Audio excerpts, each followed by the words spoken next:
Hi hello welcome to post 360. నేను మీ మురళీ రాపల్లి. మనందరికీ తెలుసు కడప జిల్లాలో నారావారి నల్గొండవారిపల్లిలో దాడులు జరిగాయి. వైఎస్ఆర్సీపీ పార్టీ ఎమ్మెల్సీ పైన, అదేవిధంగా వారి లీడర్స్ పైన. ఆ దాడులు ఎలా జరిగాయి అన్న విషయం ప్రతి ఒక్కరికి క్లియర్ గా తెలుసు. ఈ ఎమ్మెల్సీ రమేష్ యాదవ్ పైన అయితే వెనక కారద్దాల పగలగొట్టి ఇనప రాడ్లతో దాడి చేస్తే తల పగలగొట్టకపోతే తప్పించుకుంటే షోల్డర్ మీద గట్టిగా తగిలి కారు మొత్తం ధ్వంసం అయిపోయింది. రేంజ్ రోవర్ అనే విషయం కూడా అందరికీ తెలుసు. అదేవిధంగా వేల్పుల రామును కూడా తల బద్దలు కొట్టేశారు.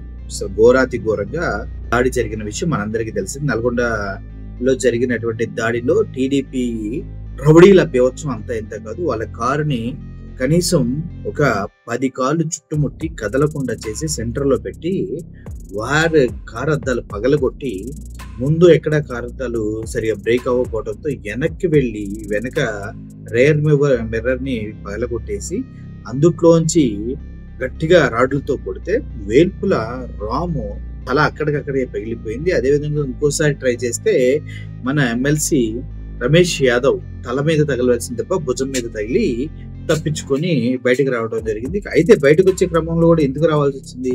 సెంట్రల్ లాకింగ్ లో ఉన్న కారు ఎవరు దాడి చేసినా ఏం కాదులే అన్నారు. అక్కడ ఆల్రెడీ తలకాయ పగిలిపోయింది. యాదవ్దేమో షోల్డర్ మొత్తం ఇంజ్యూరీ అయింది. ఆ టైంలో లోపలే ఉన్న కారు పైన పెట్రోల్ పోసారు. పెట్రోల్ పోసి ఇక్కడ వెలిగిస్తారు అనేసి కాల్ చేస్తారని భయపడి వీళ్ళంతా కారు దిగి దగ్గరే ఒక 50 మీటర్స్ దూరంలో పోలీసులు ఉంటే అక్కడికి వెళ్ళి కంప్లైంట్ చేశారు. అంటే 50 మీటర్స్ డిస్టెన్స్ లో పోలీసులు ఉన్నా కూడా ఎంత భారీ దాడి చేయగలిగారంటే దీని వెనక ఎవరెవరు ఉన్నారు ఏంటనేది ఒకసారి మీరే ఆలోచించండి. ఇప్పుడు రాజకీయంగా ప్రత్యర్థులను ఎదుర్కోవటం వేరు, ఇలా రక్తాలు వచ్చేలాగా తలలు పగిలేలాగా దాడులు చేయటం వేరు.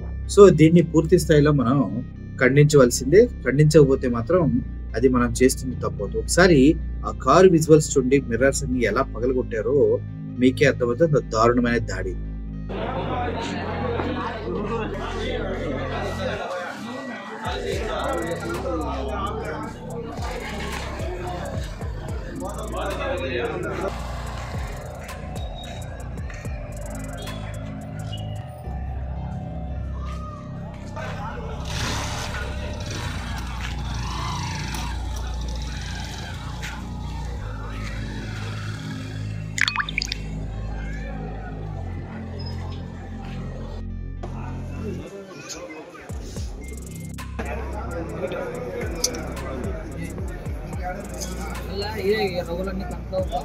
చూసారు కదా విజువల్స్. అయితే ఈ విషయంపై జిల్లా ఎస్పీకి కంప్లైంట్ ఇవ్వడం కోసం కాంగ్రెస్ పార్టీ అధ్యక్షుడు రవీంద్రనాథ్ రెడ్డి, రాష్ట్ర ప్రధాన కార్యదర్శి సతీష్ రెడ్డి వీళ్ళంతా కూడా ఎస్పీ కార్యాలయంకి వెళ్ళి అక్కడ కంప్లైంట్ చేయడం జరిగింది.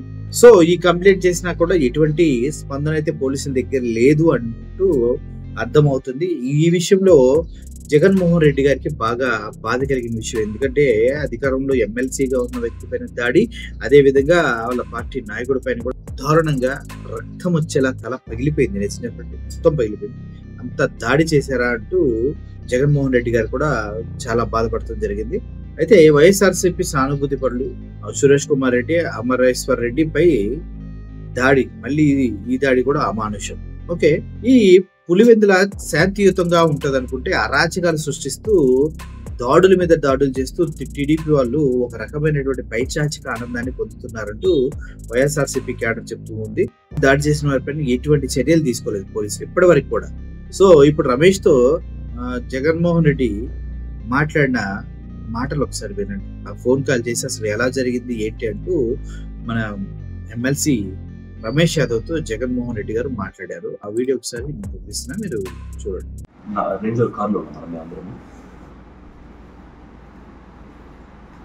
హలో, బ్లాక్ చేశాను. బ్లాక్ చేసి కంప్లీట్ గా రాడ్లు ఉన్నాయన్నా, రాడ్లు ప్లస్ కట్టెలు ఉన్నాయి వాళ్ళ దగ్గర. క్యాంపెయిన్ అయిపోయిన తర్వాత మీరు బయలుదేరి వస్తున్నారు? వచ్చేస్తున్నాను. అటకాయించారు అంతేనా? మా కారు ముందు ఒక కారు పెట్టారన్నా, కారు బ్యాక్ సైడ్ ఒక కారు పెట్టారన్నా, పెట్టేసి దగ్గర ఒక 100 మంది పైన దిగారన్న. మొత్తం వాళ్ళ 10 కార్లు వచ్చారన్న. మా కారు చుట్టూ రౌండప్ చేసేసారన్న. రౌండప్ చేసేసి రాడ్లు ఉన్నాయన్న, తర్వాత పెద్ద పెద్ద రాళ్ళు తీసుకొచ్చినారు.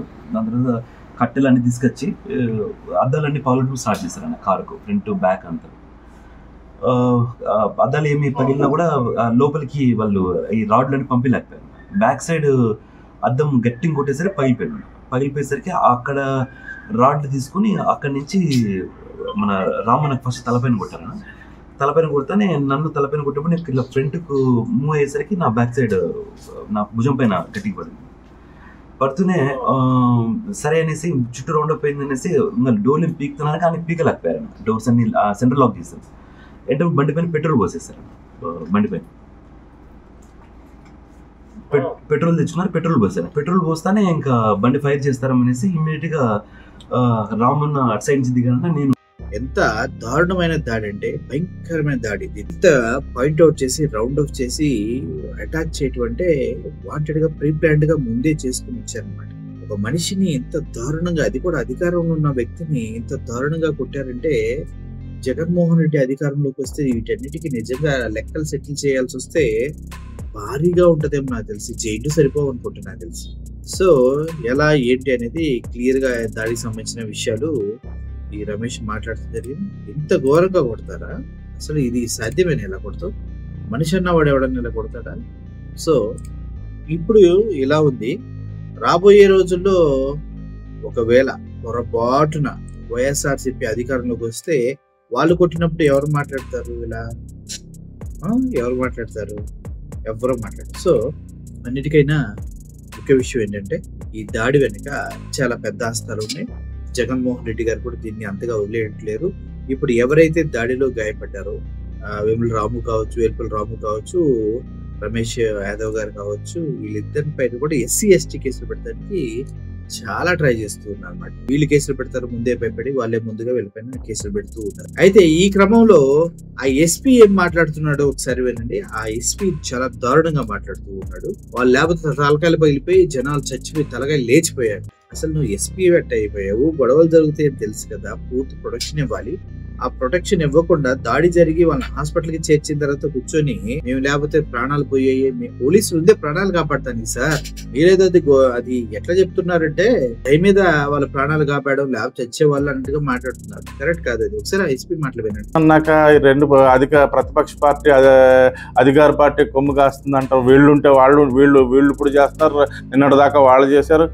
ఇది అంతకుముందు 19లో మళ్ళీ వీళ్ళే చేశారు, వాళ్ళు ఉన్నప్పుడు 24లో వీళ్ళు చేశారు. ఇది ఎప్పుడూ జరిగే తంతే. వాళ్ళు ఆరోపిస్తున్నారు సార్, నిన్న జరిగిన గొడవలు ఎటువంటి చర్యలు తీసుకోలేదు, ఎందుకు తీసుకోలేదని ఆరోపిస్తున్నారు. ఏమండి ఇప్పుడు అదుపులో తీసుకోవటం అంటే అండి, ఇప్పుడు 307 కేసు పెట్టాడు. ఆ విధమైన దెబ్బల్లో ఇప్పుడు వచ్చి ఓన్ సర్టిఫికేట్ ఆ ప్రైవేట్ హాస్పిటల్ యాజమాన్యం ఇంకా మనకి ఇవ్వలేదు. ఓన్ సర్టిఫికేట్ ఇవ్వకుండా వాళ్ళని ఎలా అరెస్ట్ చేస్తాం? ఆ సమాచారం ఇస్తే ఖచ్చితంగా ఇప్పుడు ఎక్కడైతే ఇప్పుడు ఒక చోటా మోటా నాయకుడు అంటే మనం ఏదో కానిస్టేబుల్ పెడతాం, కానీ ఒక ఎమ్మెల్యే కానీ, మాజీ ఎమ్మెల్యే కానీ, సిట్టింగ్ ఎమ్మెల్సీ కానీ ఎవరైనా కూడా మినిమం ఎస్ఐ స్థాయి అధికారితో మనం బందోబస్తు ఇస్తున్నాం. ఏ పార్టీ అయినా 2 పార్టీలకు ఇస్తున్నాం. అంత త్వరగా ఆగింది, లేదంటే తలకాయలు ఎగిరిపోయాయి కదా. మన వాళ్ళు ఉండబట్టి వచ్చి అక్కడికి వచ్చి విడదీసి ఎవరిని తీసి హాస్పిటల్ తరలించడం చేయబట్టే కదా ఎటువంటి ఆస్తి నష్టం, ప్రాణ నష్టం. ఆస్తి నష్టం లిమిటెడ్గా జరిగింది, ప్రాణ నష్టం జరగకుండా బయటపడ్డారు. కాబట్టి ఏంటంటే ఏదైతే మీకు నిర్ణీత ప్రదేశాల్లో ప్రచారానికి పోలీసు వారు అనుమతిస్తారో అక్కడ వరకే మీరు ఉంటే మీ యొక్క ఈ ఎలక్షన్ అయ్యే వరకు కూడా 100% మీ సేఫ్టీని మీరు ఇటు వెళ్ళాల్సిన అటు దూకి ఇటు వెళ్తే మాత్రం ఇలాంటివి జరుగుతూ ఉంటాయి. దీనికి ఈ ప్రాంతానికి ఉన్న గత నేపథ్యం, గత చరిత్ర దానికి కారణం. దానికి మేము కాదు, మీరు కాదు బాధ్యతలు. అది బాధ్యతాయుతంగా కూడా ఇరు పార్టీల వారు వ్యవహరించాల్సి ఉంది ఈ విషయంలో. ప్రచారం చేయకుండా పక్క గ్రామంలోకి వెళ్ళి పత్యాపారాలు చేస్తే ఇలాంటివి జరుగుతాయి. అలాంటివి చేయొద్దు. దానిపై మేము కఠినంగా వ్యవహరిస్తాం. విన్నారు కదా ఎస్పీ, మరి ఇలా మాట్లాడొచ్చా? శిక్షుల్ని ఎవరైతే దాడి చేస్తారో వాళ్ళని వదిలిపెట్టాం, ఒక్కొక్కటి మక్కలు తీస్తాం, నేను దగ్గర ఉండగానే దాడులు చేస్తారా, ఎంత బలిసిందిరా మీకు, ఎవడరా మీరు అసలు అని మాట్లాడాలి కదా. అది మాట్లాడా? అలా మాట్లాడా? మేము లేకపోతే తలకాయలు ఎగిరిపోయాయి, ఏదో ఫేవర్ చేసాం వాళ్ళకి, మేము ఉండబట్టే బతికిపోయారు, ఇలా సొల్లు మాటలు మాట్లాడుతున్నారు. కరెక్టా? ఇది ముఖ్యంగా ఈ దాడికి సంబంధించి చాలా పెద్దగా రియాక్షన్ ఉండబోతుంది ఫ్యూచర్లో అనేది నాకైతే అర్థమవుతుంది. ఎందుకంటే మామూలు దాడి కాదు కదా. పైగా జగన్మోహన్ రెడ్డి కార్యకర్తల మీద దాడి చేస్తేనే కొద్దిగా ఫైర్ అవుతూ ఉంటాడు. ఇప్పుడు డైరెక్ట్ గా వాళ్ళ ఎమ్మెల్సీల పైన దాడి చేశారు. ఊరుకుంటారా ఏంటి? సో ఇది రగిలి రావణ కాష్టం కాబోతుందా అని నాకు భయం అయితే వేస్తుంది. మీరేమంటారు? రాజకీయాలకి హింసతో అక్రమ కేసులతో కొత్త నిర్వచనం చెప్పినటువంటి చంద్రబాబుకి రిటర్న్ గిఫ్ట్ లో అంతకు మించి ఉంటదనేసి వార్తలు వస్తున్న క్రమంలో చాలా మంది భయపడుతూ ఉన్నారు. కానీ కొంతమంది కరుడు గట్టిన దుర్మార్గులు మాత్రం ఇలాగే ఉంటూ ఉన్నారు. చూద్దాం ఏమవుతుందో. Thank you for watching this video. మళ్ళీ signing off. Thank you so much.